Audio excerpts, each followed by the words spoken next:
Hey gamers, welcome back. Rick here with Game Trade Media, still at GAMA. I plan on being here for another day and a half, so you're going to be getting a lot more content. We are here with Jared from CMON.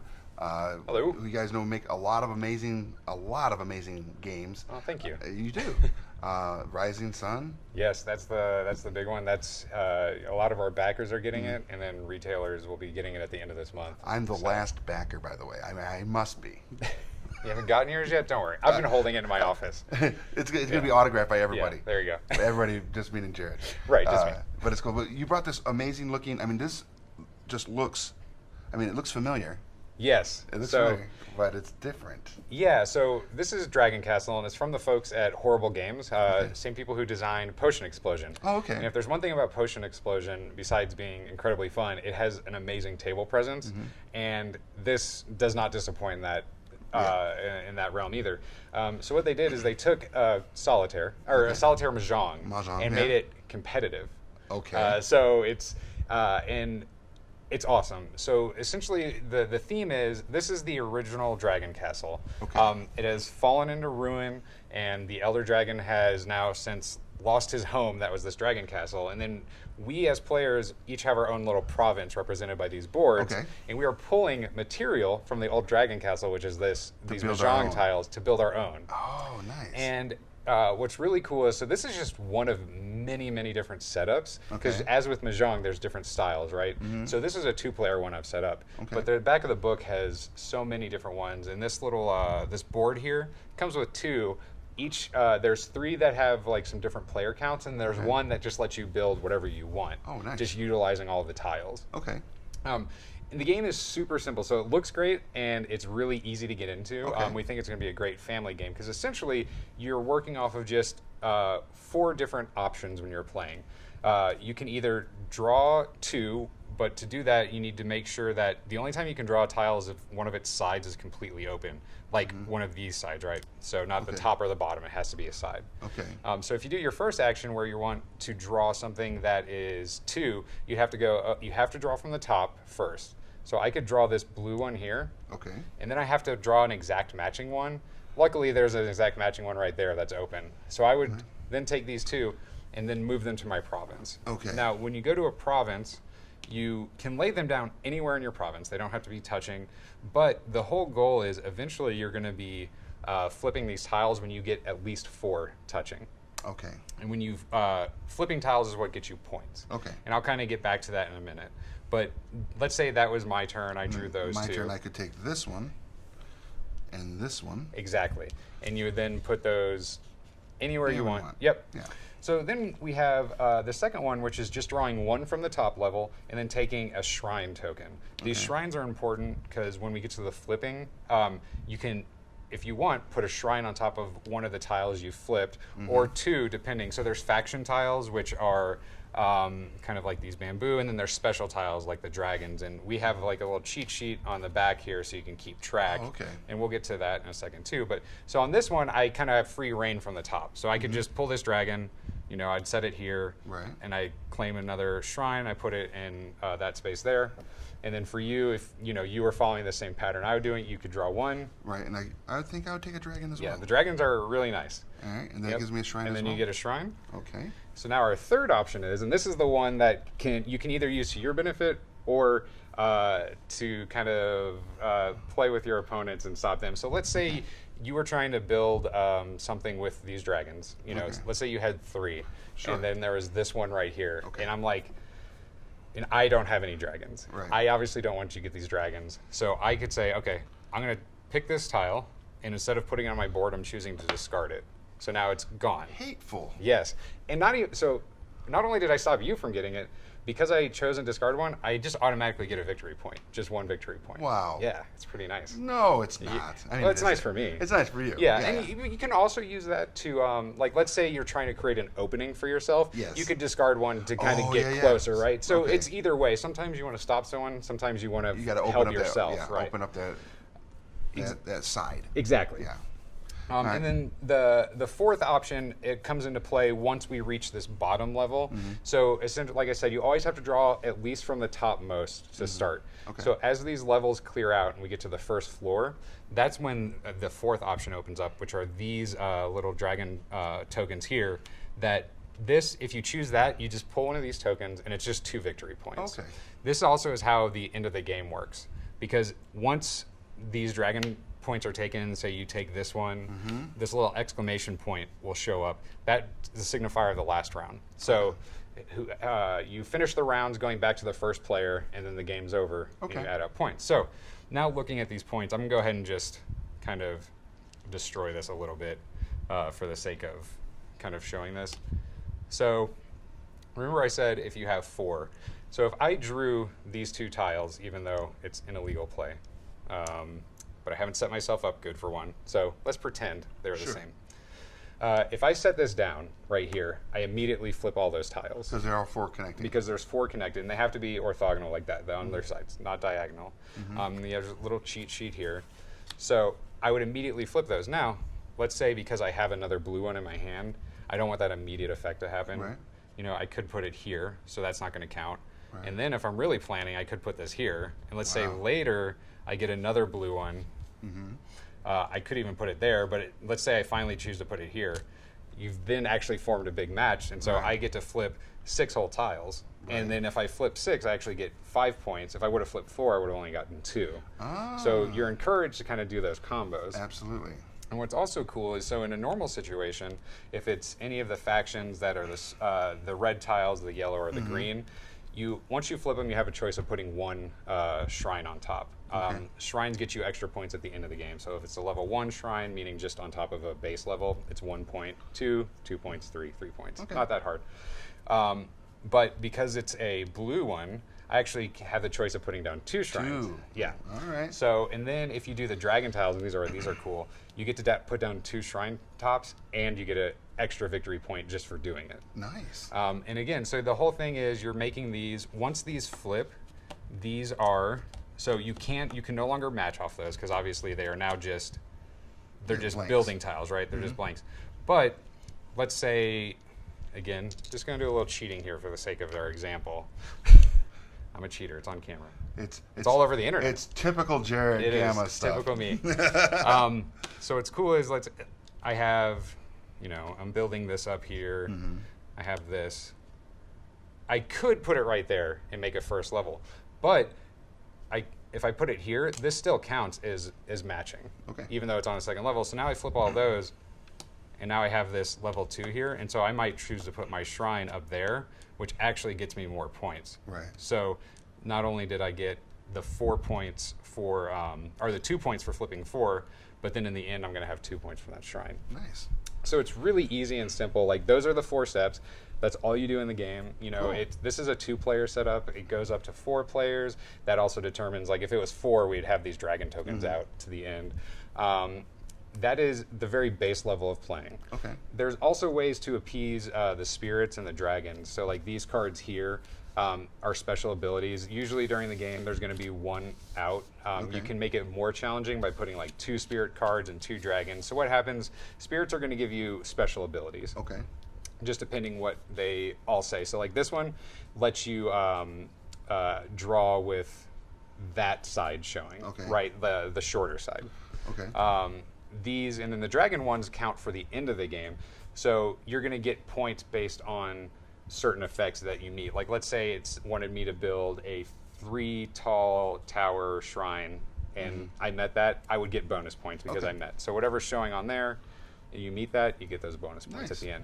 So that's nice, because after you play a couple games with a basic one, you can start kind of adding, and there's lots of different ones that you can do. Cool. But that's a basic, it's super easy to pick up, but there's so much strategy. Right. Like, this is one that we've been playing in our office, like, nonstop. Nice. So we saw it at Essen, and we knew that we had to bring it over. Right. Because we worked with Horrible Games before. Right. We love the table presence of all their stuff, but playing this one, it's like that perfect combination of, it looks amazing on the table and it plays amazing. It does look amazing, and one of the things too is, I know, seeing it on camera, you can't really tell, but these are super high quality mahjong pieces. Click you a can few. click them. Yeah. They're solid. They've got some weight to it, so Yes. it gives you that feeling of maybe a domino-esque. You get that heft of the piece, and everything's sculpted really nice. The pagoda tops are really beautiful, Yep. and the artwork is stunning. Yeah, and so I'm super excited for this. It comes out May, end of the month, and we're just really excited to get this out there. Nice. Know, what's the price point on this? $49.99. Oh yeah, that's awesome. Yeah, and like I said, we have a lot of games we come out, so that Yes. we don't get to play as many. Like we're always moving on to figuring out what the next game is and how it works. Sure. But this is the one we just break out. Like it's like, oh, we have a few minutes. Right. Let's break out Dragon Castle, and it's fantastic. So we're super excited. I'd almost be like, if you come in, if you're the first one in the morning, you have to put this out, and you have to set up with a different one than the day before, and just know that it's available and ready to be played sometime during the day. It's great, and I love doing the custom ones. Like I try to just make weird art sculptures out of laying them on the board, and it's great. So very cool. Yeah. Well, there you have it. This is Dragon Castle from CMON, and what is it? What's the other? Who's the associated? It's from Horrible Games. Horrible Games. Same people who did Potion Explosion. This is not our version of the box, but our box is going to look exactly the same. It's just going to have our logo on there, and there's a little bit of coloring difference, but it's the same game. So perfect. If they remember this cover and you see it in the store, I highly recommend it. Absolutely. I say the same thing. Make sure you go and let your retailer know that you saw Dragon Castle here at Game Trade Media coming out from CMON, and you want to get it on your shelf at home so you can play it at any time you need to play it, which is going to be all the time. All the time, yes. Very cool. So what else did you bring? All right. So the other thing I have is, we can just slide real quick. Okay, move some of this stuff out of the way, everybody. No big deal. take this over here. Okay. All right. So the next one, make sure I get this in your camera right. So we released Bloodborne, the card game, last year from Eric Lang.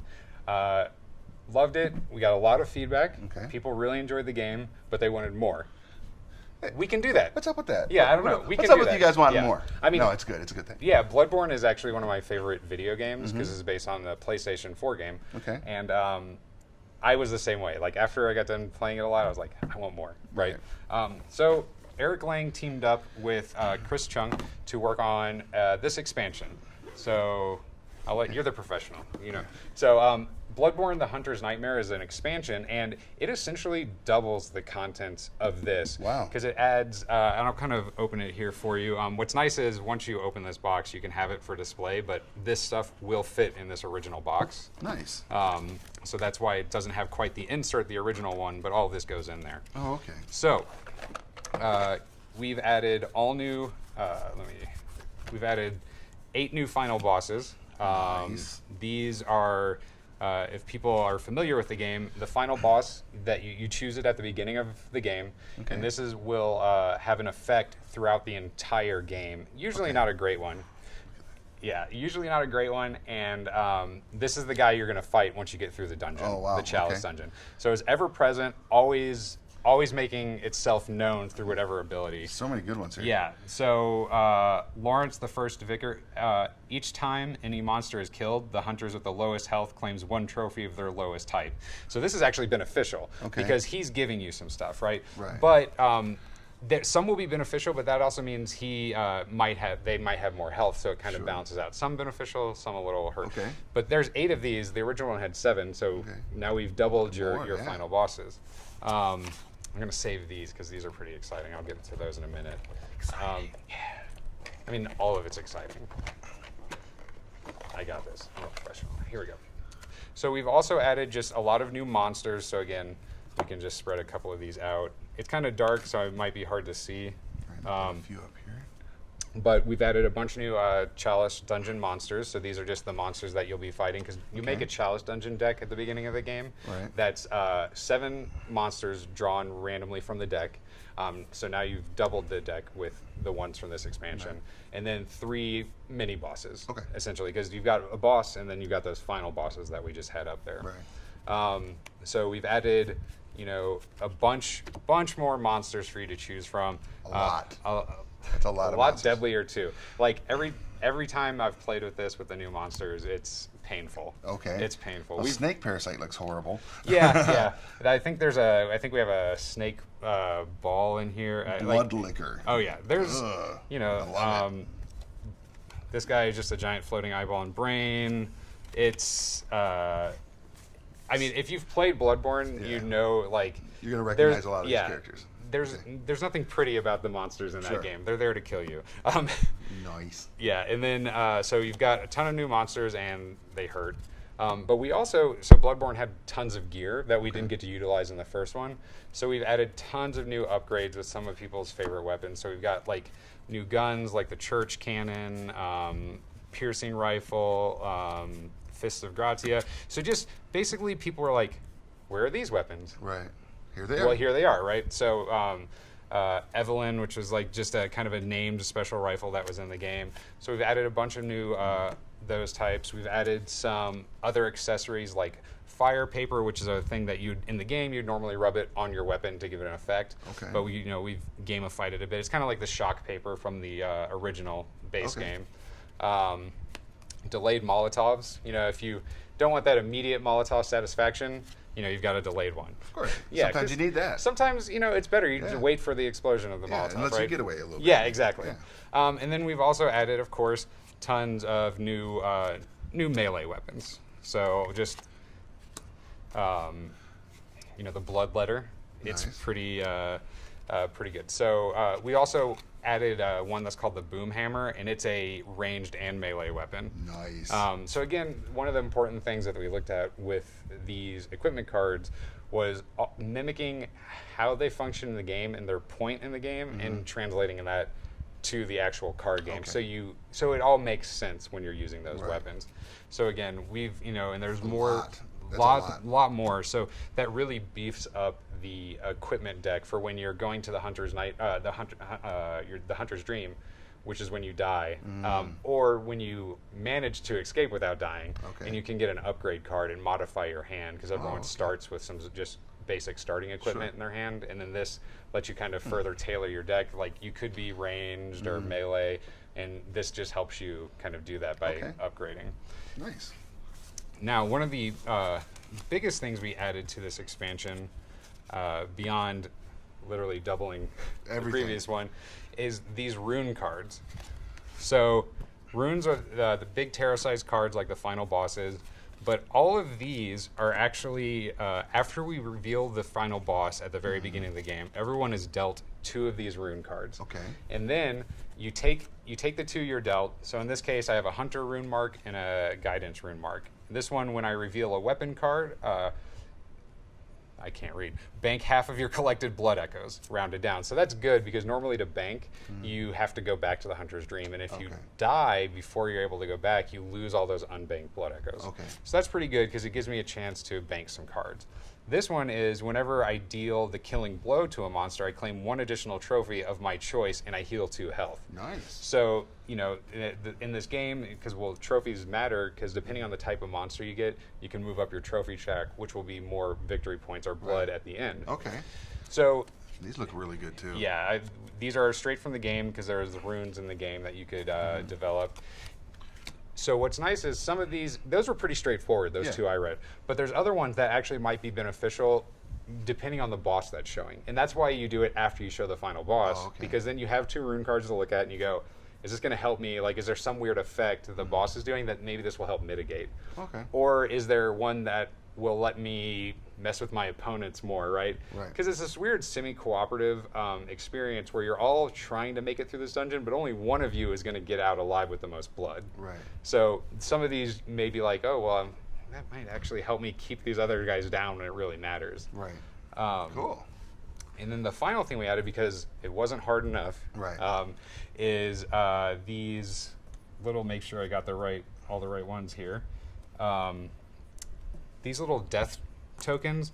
So again, might be a little hard to see. So these are the same tokens that are in the base game, only they're covered in blood. Oh, nice. That's because, unlike your normal scoring tokens that on the Hunter's track that go to the left of your score track and count up, These go to the right of the score track and count down. No. So every time a monster kills you, whatever type of monster it is, and keep in mind, some monsters have 2 or 3 types. Every type of that trophy, your limit goes down. So if a monster kills me and it's a certain type, I count it down. Now that has capped my max ability to get points. Wow. Let's say you're halfway through and this thing pushes past that, it starts pushing your points down.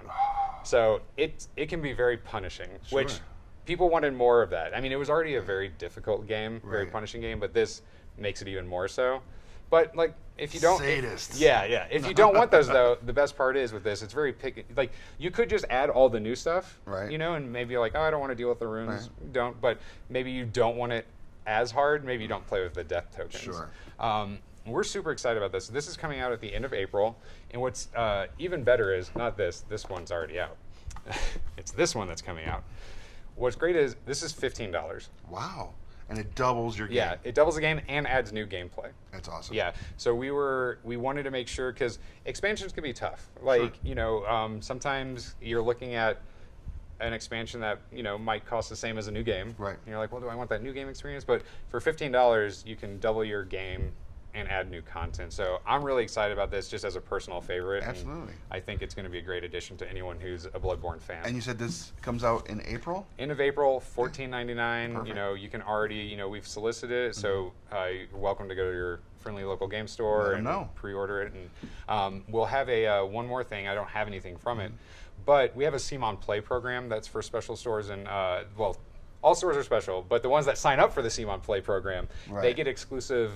They have access to exclusive material like our game night kits.